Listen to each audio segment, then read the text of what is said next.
Finished.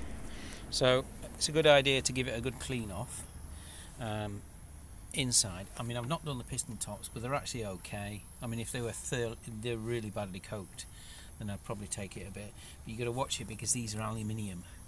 The pistons are aluminium, and it's really easy to score them. So that's why I'm not going to do. Oh, there's a bit of rust in there. Wow, look at that. This has been sat for a week, so yeah, I need to maybe get a bit of stuff in there. I mean, if there's a bit of water in the cylinders, that'll burn off as soon as it fires up, obviously. I mean, it's been dealing with water, so that's not going to be a problem, you know. But it's a good idea to just get it out. There was a little bit in, yeah, I think this one, yeah. But as you can see, these piston tops aren't actually that bad. You can see the metal through them, obviously.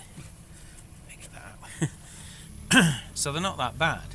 I mean, if they were just thoroughly black, then yeah, I'd do a decoke, but they're okay. Yep. So yeah, looks like my neighbour's coming in. But you can see everything's nice and shiny now, so we can now try a piston on it. Try a cylinder head gasket on it and see what happens.